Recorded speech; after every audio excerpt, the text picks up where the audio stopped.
Estamos trabajando desde hace ya un tiempo en una de las comunidades programáticas de la Fundación Encuentro, que es la comunidad Gobernanza Metropolitana y Futuro Urbano. Bueno, es impresionante el impacto que tiene la tecnología y sobre todo las plataformas que han irrumpido a nivel global ya desde hace unas décadas, y nosotros vamos a focalizarnos precisamente cuál es el impacto dentro de los gobiernos locales, cómo impactan la gobernanza local y cómo impactan en nuestras comunidades. Acabamos de cumplir hace muy poquitos días un nuevo aniversario de la recuperación de la democracia y reflexionábamos, ¿no?, que hay muchos, creo que la mayoría de los que están acá, hijos de la democracia, y la falta de una valoración tal vez real de lo que significa vivir en democracia, ¿no? Sobre todo porque estamos viviendo un gobierno de características bastante autocráticas, es decir, sin capacidad de escucha, sin capacidad de diálogo, encapsulando el Congreso a través de la gobernanza con decretos de necesidad de urgencia o con vetos presidenciales. El gobierno acaba de llamar a extraordinarias y finalmente no las va, o anunció que iban a haber extraordinarias y no van a haber, es un congreso cerrado hasta posiblemente marzo del año que viene. Entonces hay una crisis y una tensión en la democracia. Nosotros nos preguntábamos cuál es el lugar donde tenemos un ejercicio más cotidiano de la democracia, y son nuestros territorios, nuestras ciudades, las ciudades, y cuál es la implicancia de todas estas transformaciones a nivel digital y a nivel tecnológico que tienen y que sufren las ciudades.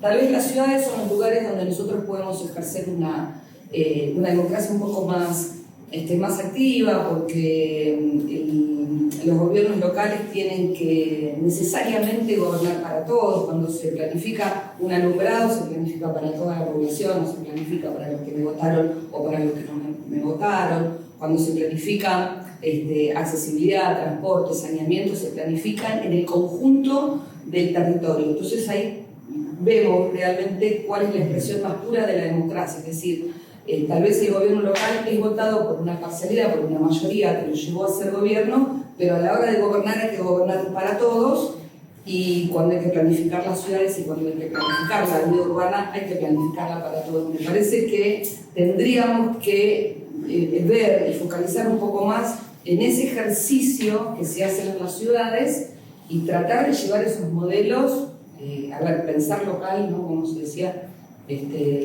para actuar global.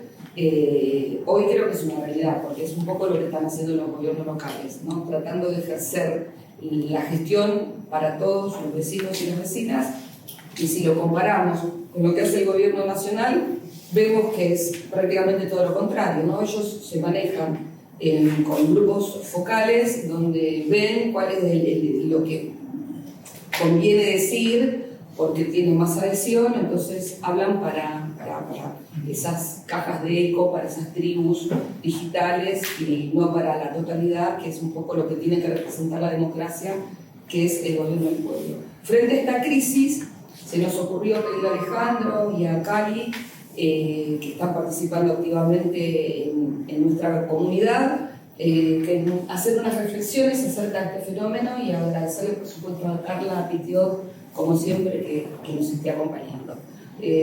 Cali, ¿querés introducir algo? Una breve introducción contexto para la charlita de Alejandro. Uno de los motivos por los cuales elegimos esta comunidad, que es Gobernanza Metropolitana y Futuro Urbano, viene a raíz de lo que comentaba recién Mónica.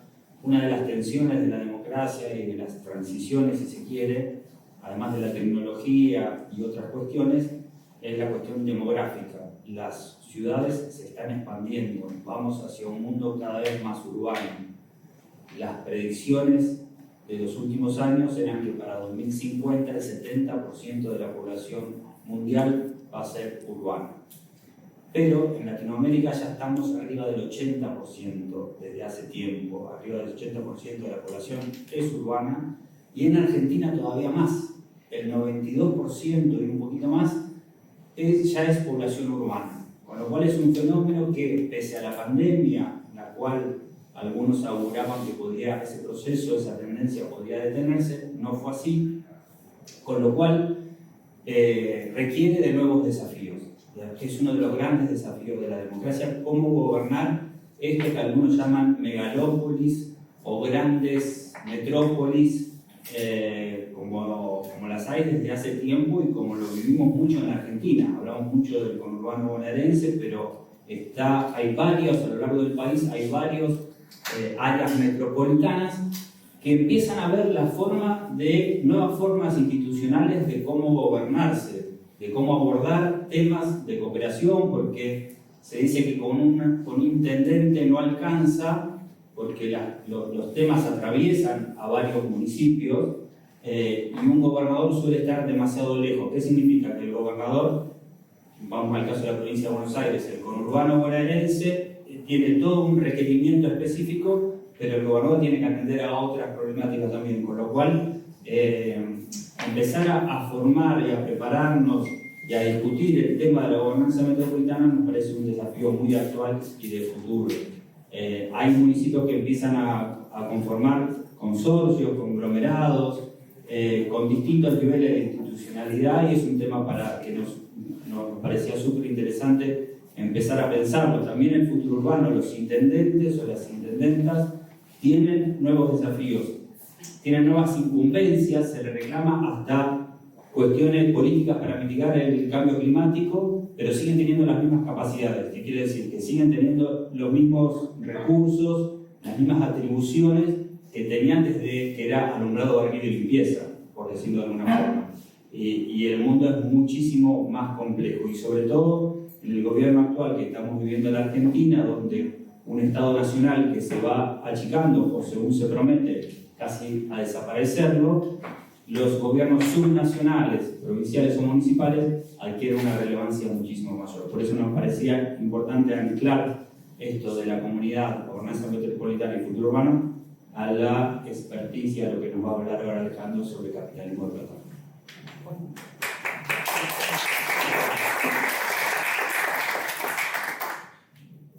Bien, buen día compañeras, compañeros. Estamos, gracias, fin de año, calor. Vamos a ir de lo general a lo particular, rapidito y todo lo que me pidieron. Primera pregunta para todos. ¿Cuándo terminó el siglo XX y cuándo empezó el siglo XXI? Yo tengo el machete, si no. Ahí lo tengo. Generalmente los siglos empiezan 10 años o 15 El 11 de años. septiembre, sí, está el 11 de 2001, para vos. Sí. Por ahí. Los aviones contra las torres, ¿no? Sí, por ahí, ¿quién más? ¿Quién la más? ¿Quién la más? ¿Quién la menos? No. ¿Alguno más? Vos lo sentí. No lo sé. Siguieron de largo, no hubo un cambio. No notaron que cambió nada, de un siglo al otro. Sí, un cambio. Sí, cambiado. Eso sí.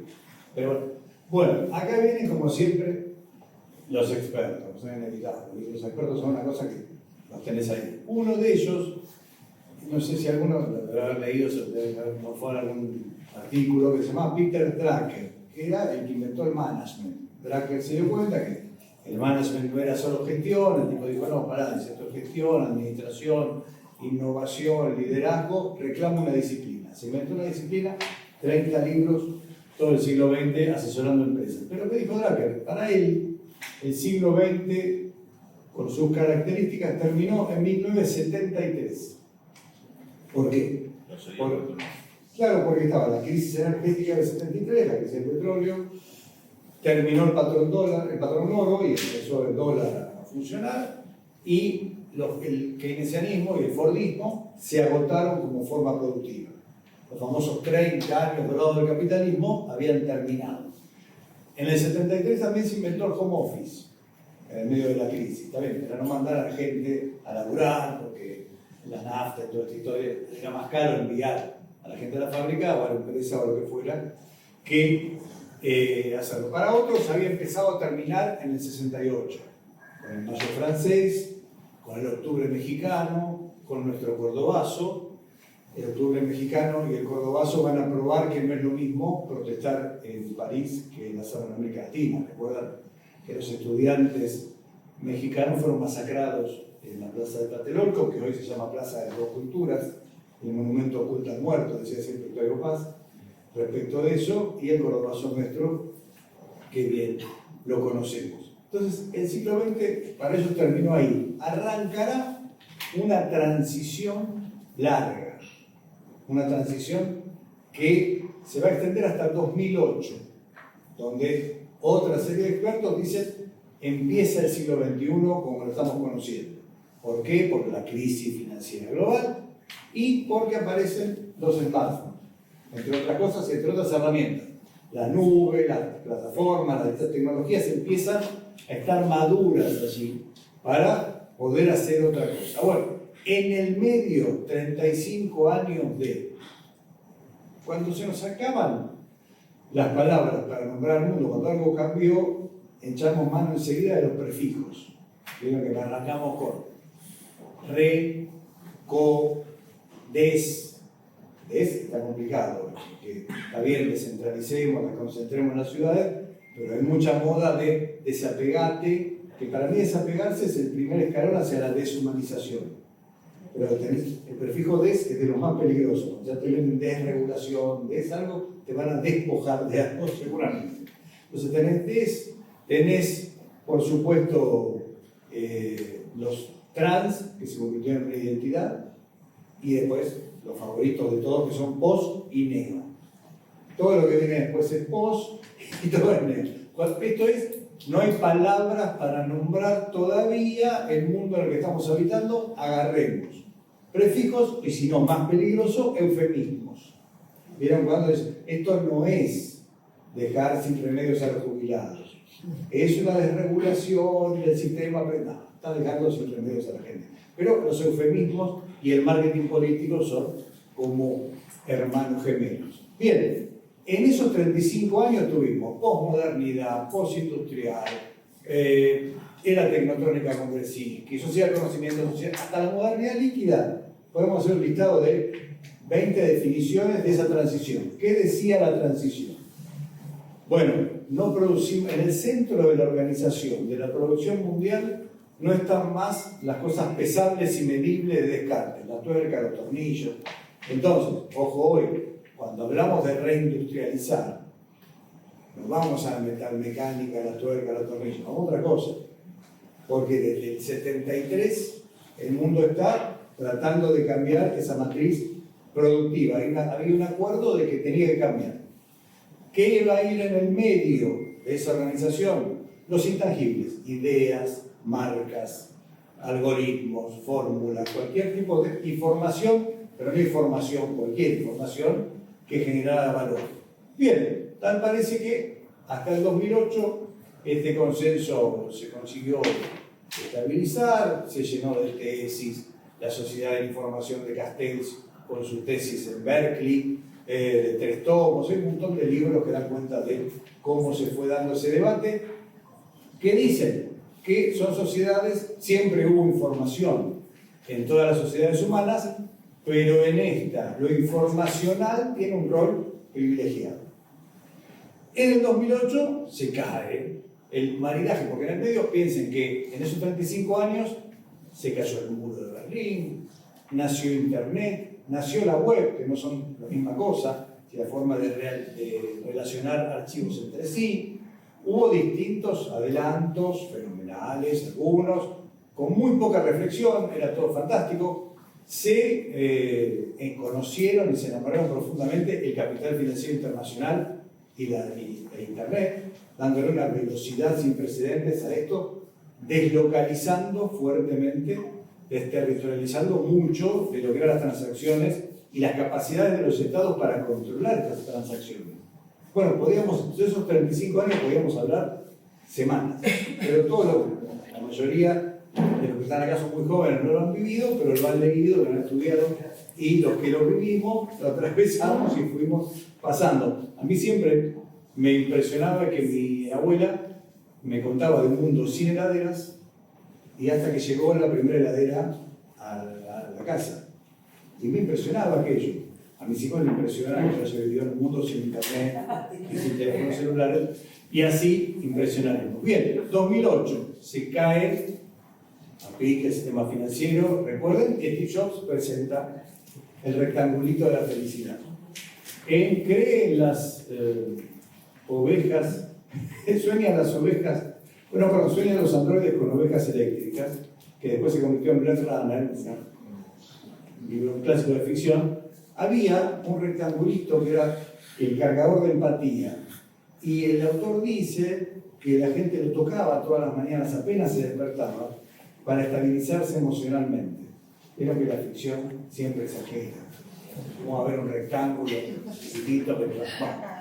La cosa es que todo esto pasó con muchas promesas, con narrativas hermosas, de promesas de futuro fantástico. Nos habían prometido todo lo de Volver al Futuro, el auto que volaba, la comida instantánea. ¿Qué tenemos? Teléfonos celulares. Chao. Está bien, ahora tenemos inteligencia artificial, pero tenemos básicamente eso, de todo el futuro que va a haber.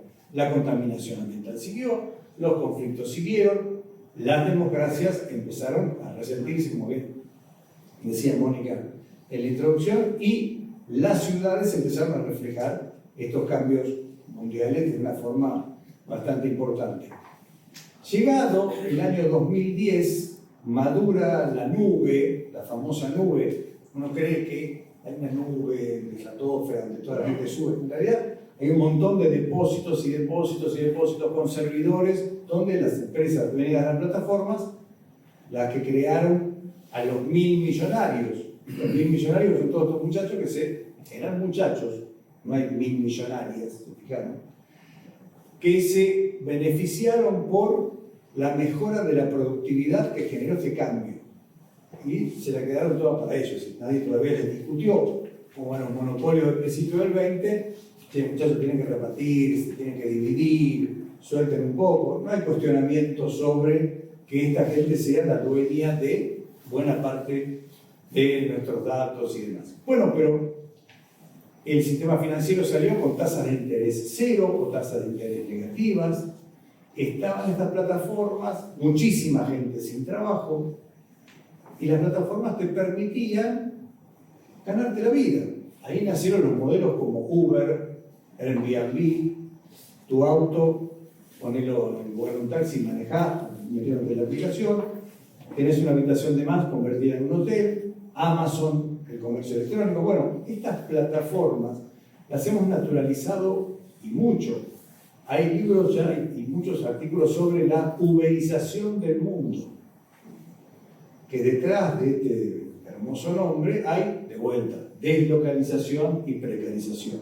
Precarización laboral, seguro, y deslocalización. ¿A dónde vas al señor Juan Carlos Uber a decirle, deme una cobertura médica? No existe, es una plataforma, está por ahí y listo.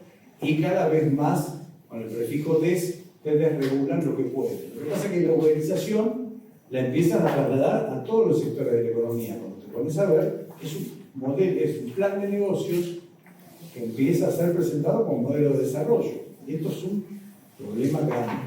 Bien, pero para mucha gente fue su salida laboral ante la falta de respuesta de cualquier otro sector. Los estados grandes fueron a poner $2.000 millones de dólares, que lo puso la administración Obama, para rescatar al sistema financiero americano, pero para rescatar a los trabajadores americanos tampoco fue tan ágil la cuestión. La cosa es que del 2010 para acá, las plataformas crecieron infinitamente. Estamos en un mundo de plataformas digitales. Para vivir, para laburar, tenés que estar en una. Te levantaste a la mañana y prendiste WhatsApp, es una plataforma, Zoom es una plataforma, son todas. No se puede laburar si no estás en una, y si querés fijarte, te vas uberizando sin querer, te vas deslocalizando. Yo trabajo en el barrio, a mí me encantaba estudiar en los bares y todo lo demás, pero una cosa es que te guste y otra cosa es que vayas en el colectivo, que te haya facilitado que en cualquier momento tengas que estar trabajando. Es una cuestión importante. Bien, hay 3 autores, para no hacer mucho lío, que trabajaron sobre esto con sus equipos. El que le puso el nombre es el último que voy a tratar de nombrar porque tiene un apellido imposible. El primero es Gilles Deleuze. Gilles Deleuze hace una actualización de un concepto de Michel Foucault. Foucault decía que la sociedad industrial, esta del capitalismo del siglo XX que terminó en el 73, era una sociedad disciplinada. Te premiaban por estar quietito, la escuela. Por el ejemplo de la escuela, el pupitre, mirás al frente, la pirámide. Mientras vos estás quietito ahí, eras productivo para la sociedad. La definición del loco era que no se podía quedar quieto en ningún lugar, en ninguna parte. Les dice, mirá, con las tecnologías que tenemos a partir de internet y qué sé yo, se puede controlar bienes y personas en movimiento perpetuo. Y son sociedades de control. Yo puedo con los satélites, había las películas de espionaje, de detectives, seguían por los consumos de tarjetas de crédito a la gente, mirá. Pero claro, todo el tiempo, teniendo un celular, aunque vos no quieras, se comunica con la antena y le da tu posición, empieza a hacerse mucho más pareja la relación entre datos. Antes los datos personales los tenían los estados. Las plataformas empiezan a ser una aspiradora de datos al punto en que compiten y ganan con los estados. Hoy le venden a los estados los datos de todos nosotros sin legislación todavía muy activa, sin ninguna protección, pero les dice, mirá, estas tecnologías permiten esto. Las consecuencias pueden ser muy complicadas sobre la libertad de las personas, sobre los datos privados, sobre la intimidad, porque todo esto se iba a volver completamente transparente. Ya lo vivimos, ya lo habitamos, ya estamos ahí. En Italia, una serie de académicos con Carlo Bercellone a la cabeza van a armar una corriente económica que es el capitalismo cognitivo. Bercellone se da cuenta que, a ver, la economía, como en todas las disciplinas, hay un mainstream, como hay que decirlo en inglés porque si no se entiende. Hay una corriente, que son la corriente principal, que son las que más le cierran en economía, es la que más le cierra a los poderosos del mundo. Por lo tanto, están los monetaristas en una época, los chicos de Chicago, todos estos van bien. A los costados están los austríacos, están todos estos que nosotros terminamos conociendo el año pasado, durante hace unos años, los anarcos, etc. Pero bueno, los de Bercellone están ahí, en los costaditos, en los márgenes, pero cada tanto acceden. ¿Ellos qué decían? Que había un fenómeno muy fuerte de cercamiento del saber, muy parecido a los cercamientos del siglo XVII, XVIII. Cuando vos te encontrabas un pedazo de terreno, nadie te miraba, el Estado no, vos ibas, te armabas el cerco y decías, es mío. Había burocracia que te dijera que no, hacías los papeles, te lo quedabas. Había salido del feudalismo, pero el capitalismo naciente te permitía estas nuevas licencias y demás, y van a señalar, otro día lo elaboramos si quieren, pero hay escrito, tenemos de todo, como 15 características de esto que tienen mucho que ver con lo que las plataformas permiten, con una nueva división mundial del trabajo, con la precarización laboral, de vuelta a la deslocalización, y ellos proponen como solución, son de izquierda, la renta única universal, porque se dan cuenta que en un punto va a haber un montón de gente que no va a hacer falta que trabaje. Y esa gente va a que mantenerla de alguna manera, consumiendo en sectores de ocio. Son uno de los primeros en proponer esto.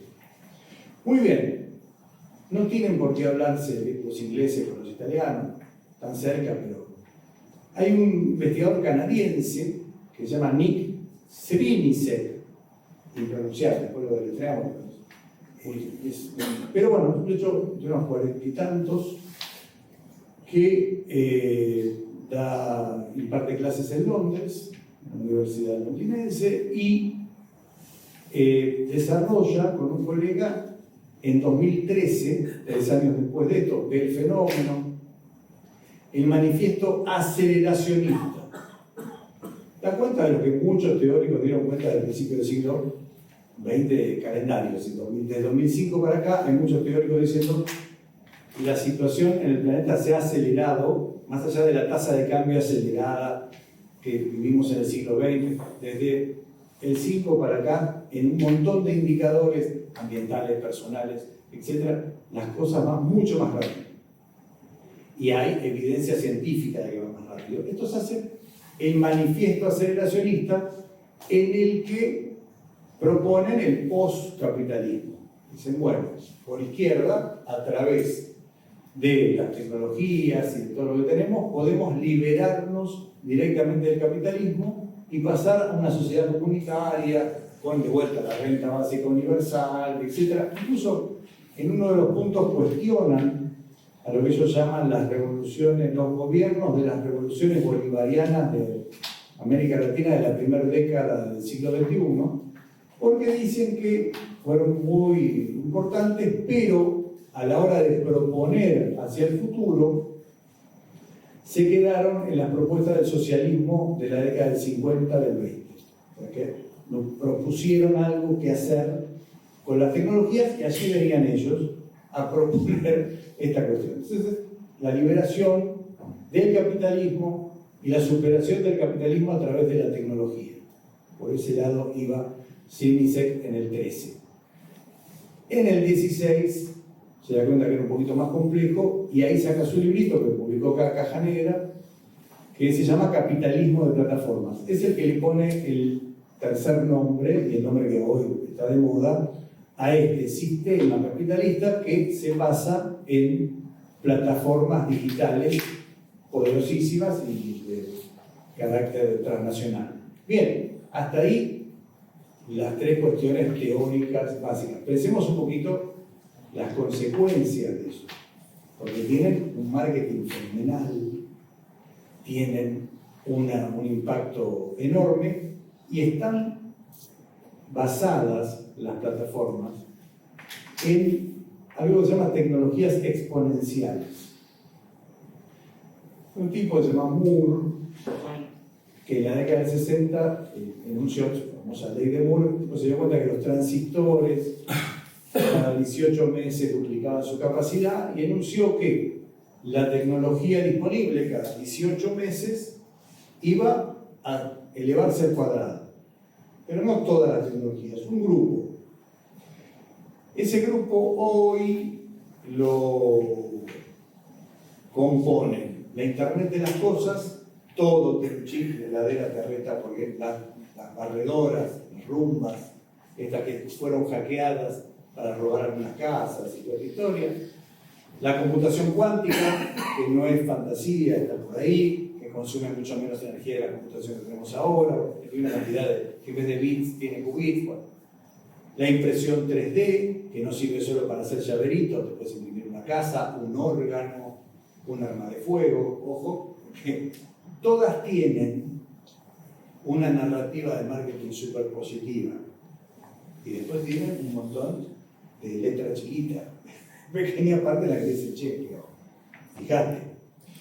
Entonces, está ahí en ese listado de la inteligencia artificial, que tiene desde el año 22 el marketing. Parece que fuera la tecnología exponencial que existe, pero existen muchas más.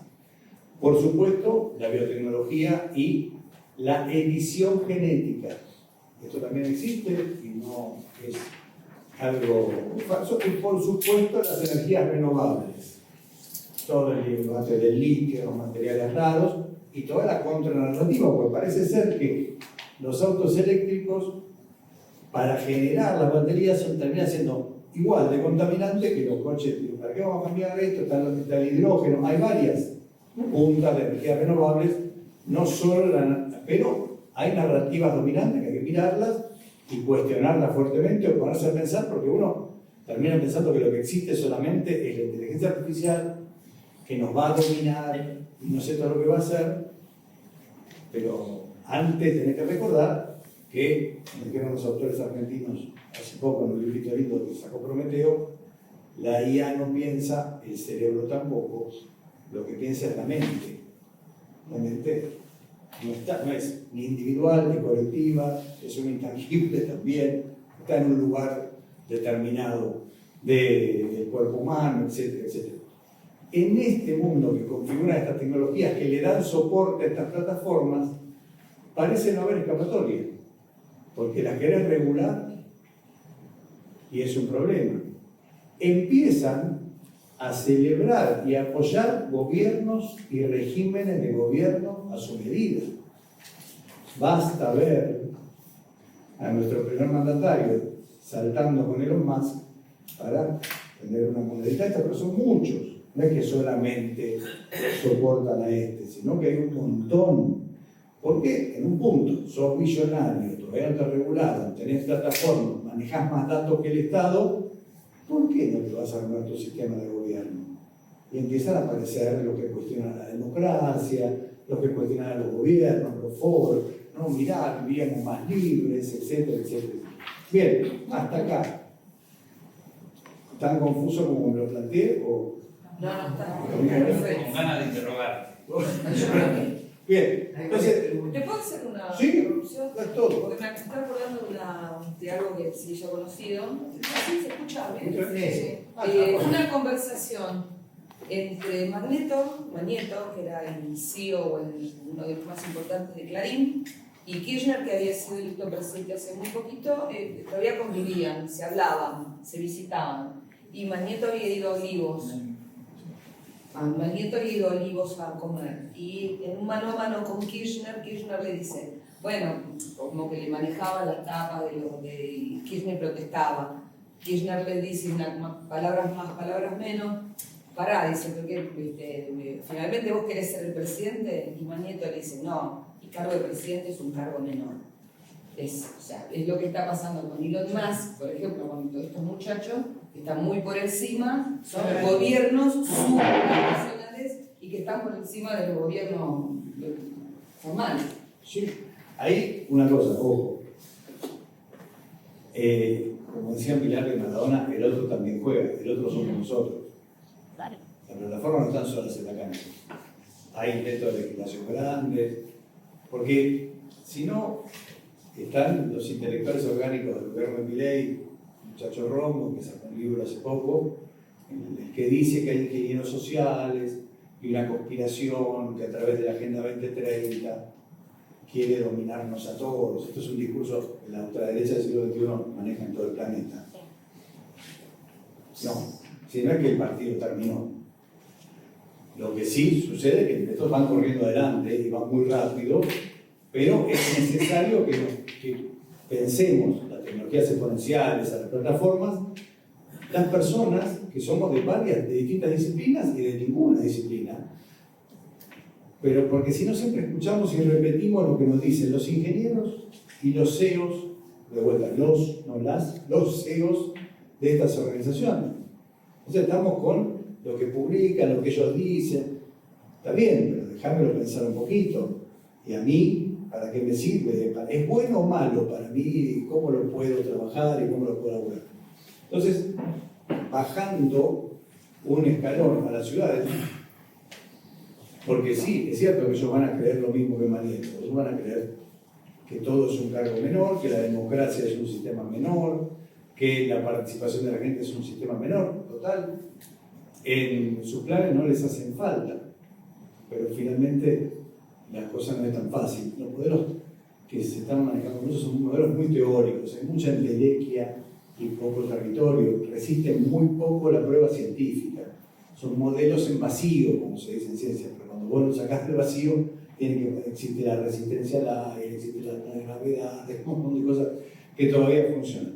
Bien, entonces, el capitalismo de plataformas, esta forma de organización de la producción global a través de plataformas que ve en las democracias un obstáculo, que lo ve en los estados un problema, pero recordemos que siempre que el Estado desaparece, nosotros podemos discutir si más Estado o menos Estado. Se puede discutir, pero menos sin Estado. Una cosa es menos, otra es sin. Sin Estado lo que hay es anarquía. Preguntémonos quién es anarquista. Por acá, ¿no? Pero por eso, sin Estado es anarquía. Entonces hay cuidado, porque esto te llevan a el orden lo ponemos nosotros, te procesamos los datos.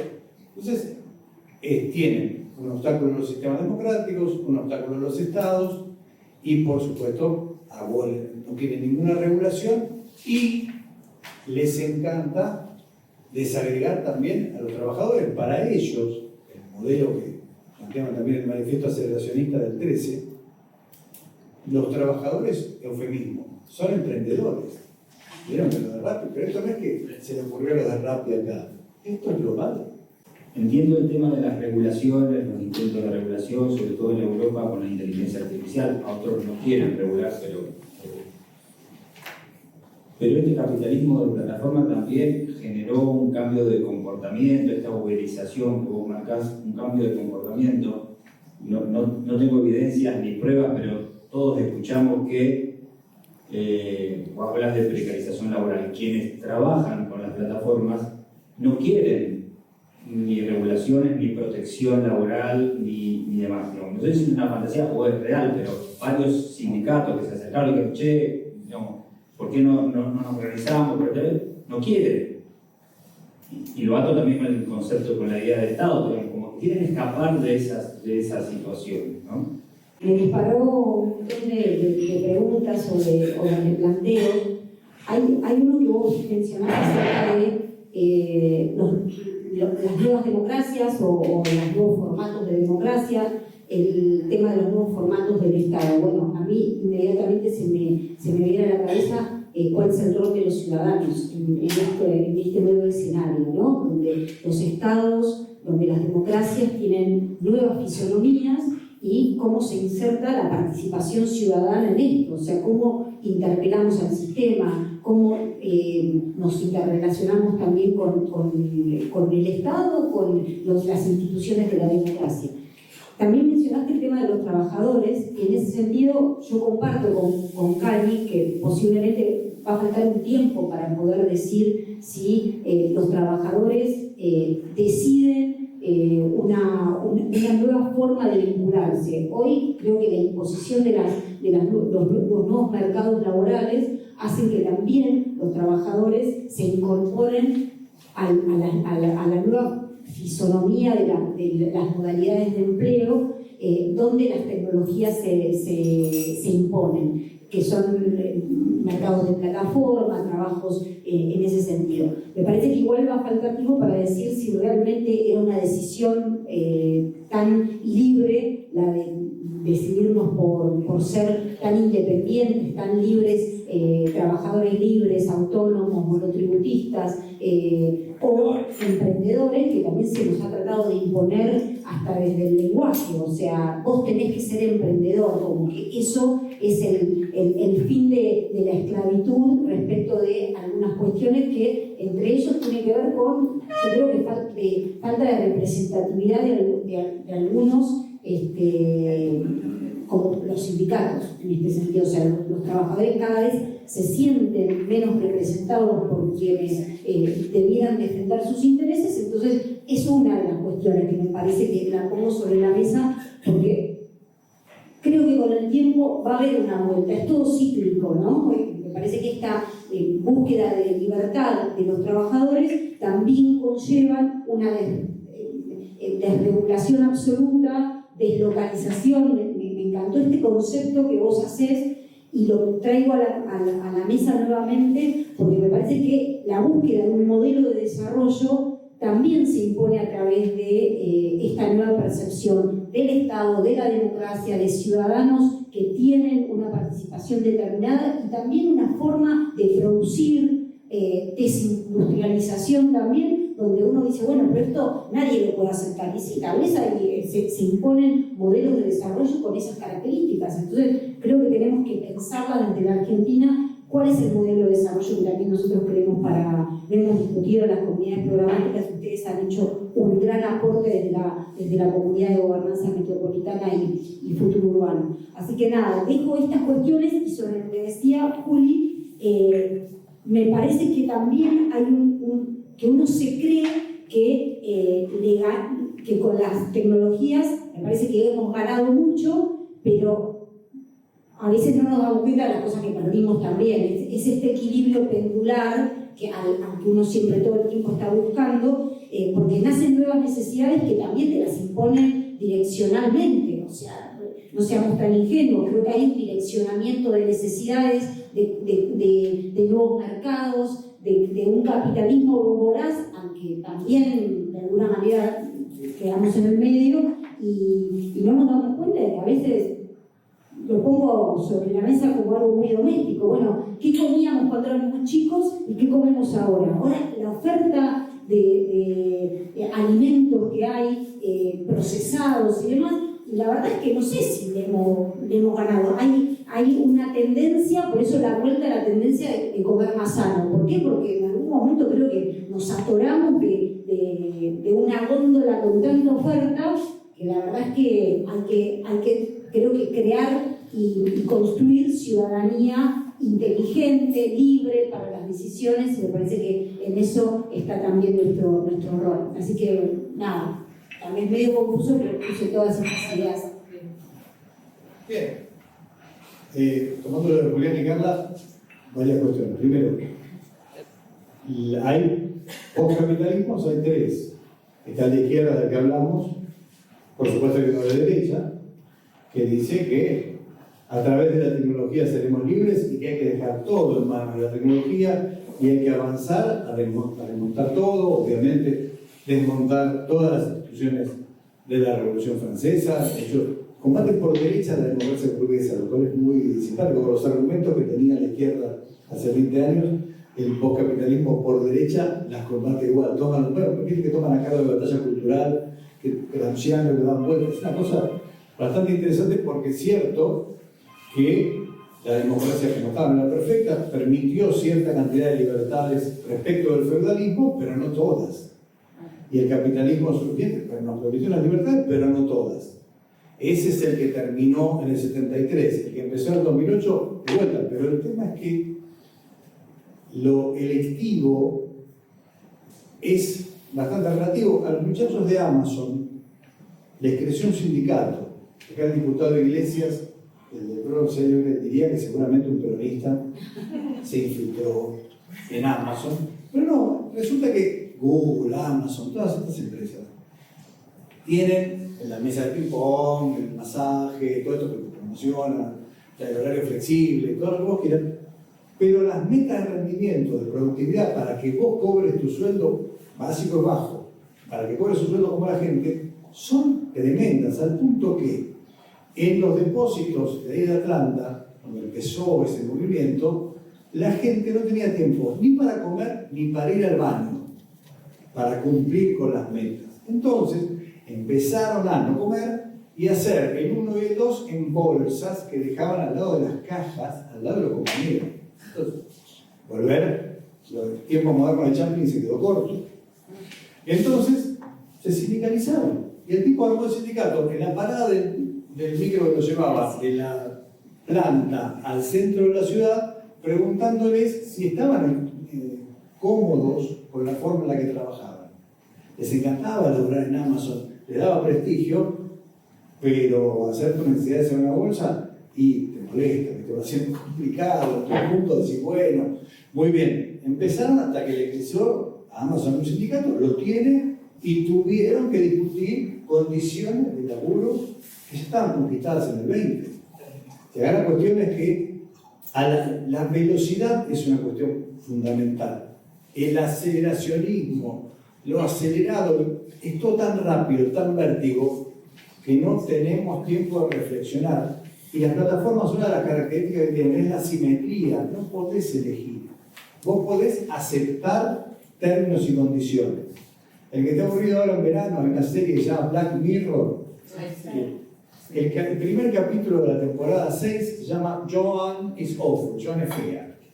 Es una chica que arranca el día, se va al laburo, tiene que despedir a un empleado, se encuentra con la expareja, se dan un beso, vuelve a la casa, se pone a ver una serie con su novio con el que convive en la plataforma Strawberry, que es Netflix, y lo que ve es su día. Elige una serie porque se parecía a ella, pero era Salma Hayek, que hacía la serie, se llama Joan como ella, y le ponen su día. Y muestran el despido, muestran el beso con el otro, se termina haciendo el no, protesta, etc. Llama a su abogada y le dice, vamos a hacer una demanda Strawberry, vamos a matarla. La abogada la recibe con 3 resmas de papel con un montón de colorcitos. Y dice, estos son los términos y condiciones que cuando diste aceptar, aceptaste.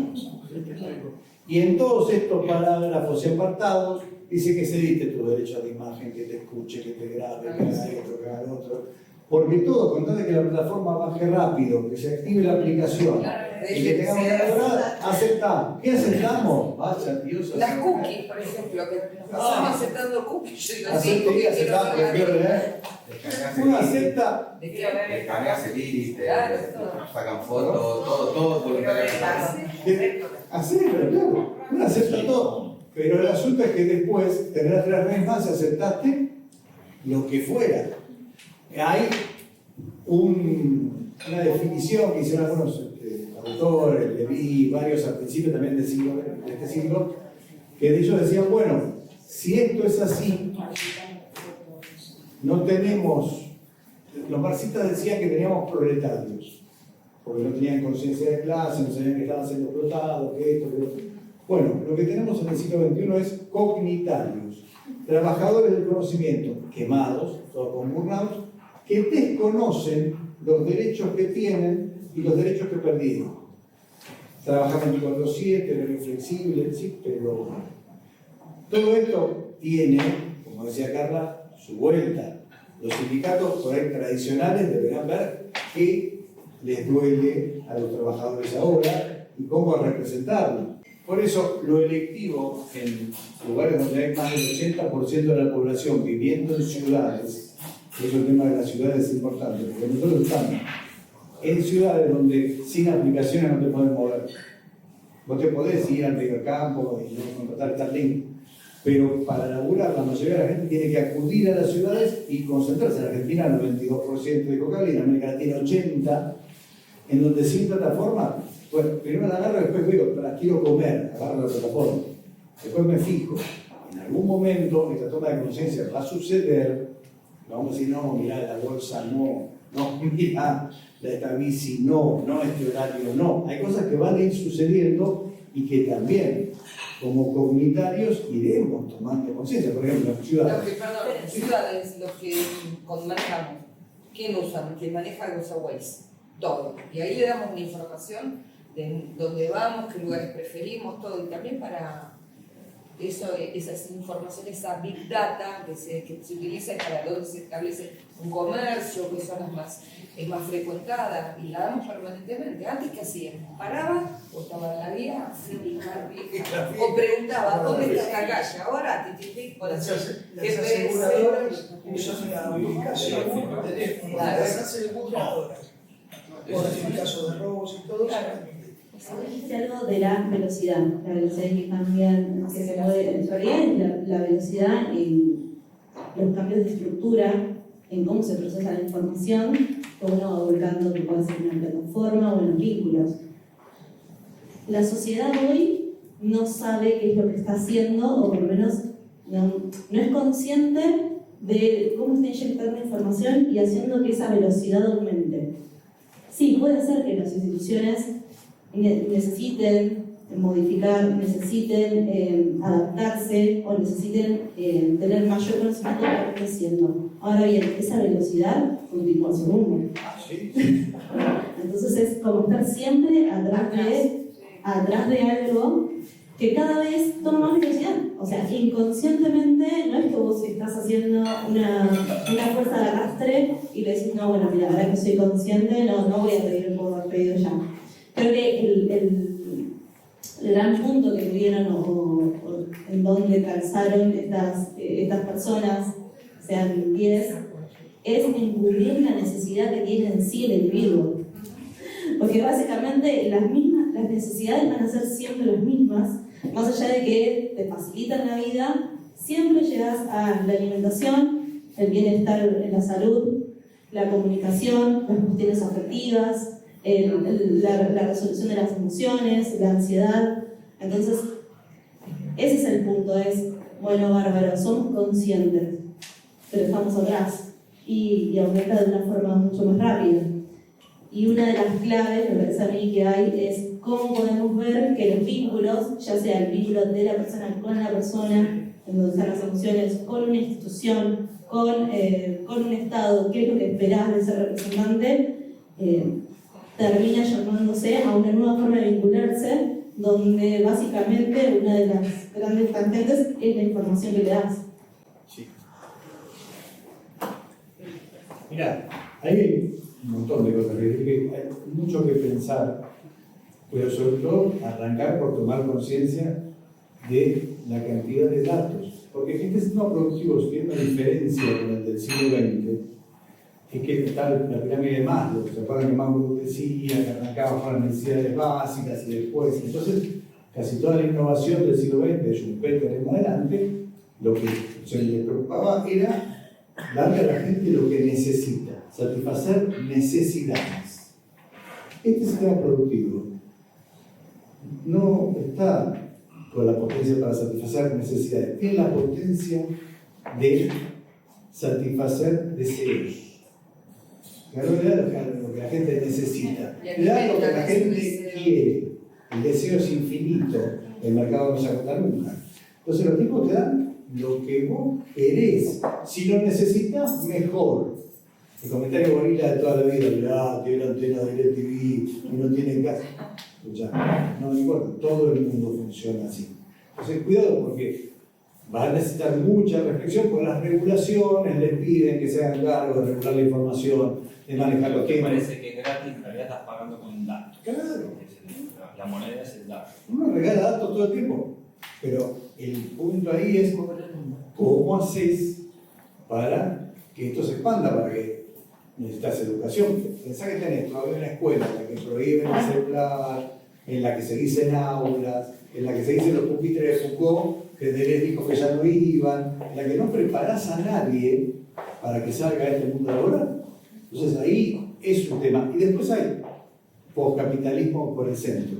Los que decían quieren regular, quieren hacer esto, pero ninguna regulación, ni en Estados Unidos ni en Europa, se metió con la estructura de las empresas, con su estructura de propiedad, con cuántos accionistas tienen, con qué regulación. Se meten con la regulación de la información, con la regulación de los usuarios, pero no les tocan el negocio y hasta aquí, con esa saltan hasta el techo. Imagínate si les quisiera tocar que se hacen monopólicas y todo lo demás. Antes de irme quiero hacerlo de las ciudades.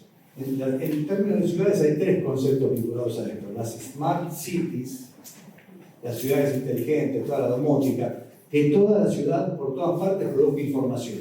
Que te midan la huella de carbono, el tránsito, como decía Mónica recién, que te midan todo y que la ciudad sea capaz de generar de vuelta datos e información para tener una ciudad mejor, para saber a dónde vendo mejor, para manejar perfectamente el mercado de bienes raíces, etc. Asociado a eso están las ciudades de 15 minutos, que la ultraderecha les está atacando con unas ganas locas. Ahí es un urbanista colombiano que trabaja en París, que creó el concepto, etc. Pero se están matando. Hay un artículo en La Nación, 15 teorías conspiranoicas de los muchachos de la ultraderecha contra la ciudad de 15 minutos, que proponen una ciudad más accesible, más igualitaria, que en la que vos no tengas el fenómeno, segundo concepto, de la gentrificación. Más sustentable. Claro, sea sustentable. Usar el auto, como usar el transporte. ¿Qué te van a decir los liberales? ¿Cómo? Yo tengo derecho a ir en auto solo a... Claro, el tráfico que tenés lo tenés porque todo el mundo tiene que ir en auto. Yo soy libre de ir en auto. ¿Cómo me vas a peatonalizar una zona de la ciudad y me vas a armar? Y encima, decía, la gentrificación, que es el desplazamiento elitista. Yo te agarro una zona, Palermo, Puerto Madero, eran ruinas. Las convertí en una ciudad distinta. Pero ¿quién vive ahí? Mucha gente que vivía en Palermo, en Cañita. Yo tengo una compañera de secundaria que tenía una casa en la Cañita. Se salvaron, ellos familiarmente se fueron de su barrio, no pudieron comprar ahí, se fueron a otro lado, pero con lo que les pagaron la casa en Chorizo, listo, se compraron casa todos los parientes. Fue un momento, ahora, no vuelves más al barrio. La gentrificación hace que si te quedas en el restaurante que ponen enfrente de tu casa no puedas comer. La cuestión es, trabajando los conceptos de ciudad de 15 minutos, ¿cómo haces? Si la ciudad es realmente smart, ¿vieron que le ponen el concepto de smart como si fuera astuto? Y son los smartphones, las smart cities, son todos más que smart, la gente 86, no son tan piolas como parecen. Entonces guarda, porque la Comuna de París sí, te compra un edificio demolido, te lo reconstruye, te lo pone en valor y te permite que pongas viviendas, comercios, oficinas en el mismo edificio. Se fija qué necesidad tiene esa comunidad. premisa es que vayas a pie, que vayas en bici, en auto compartido, en transporte público, en auto compartido y recién después en auto, porque el mundo, aunque estos no quieran, el cambio climático existe, la Agenda 2030 lo planteaba bien, será otra, ahora el punto omega es el 2050, pero el punto es llegar al 2050 para algún planeta sin que se te inunde la mitad del planeta, etc. Y no es una exageración científica, está ahí. Entonces, si vos tenés la mayoría de la población en las ciudades y en las ciudades no trabajás fuertemente las cuestiones del medio ambiente, obviamente, pero también las cuestiones de igualdad, cuestiones de construcción comunitaria. Yo no te digo que la salvación sea vivir en una torre allá arriba, y sí, pero ¿cuánto estás del hospital? No, pero tengo un helicóptero que me lleva. Todos tienen helicópteros que te llevan, todos estamos poniendo lo mismo en hospitales, todo, es una cuestión, ¿cuántos espacios verdes tenés? ¿Cuántos lugares tenés?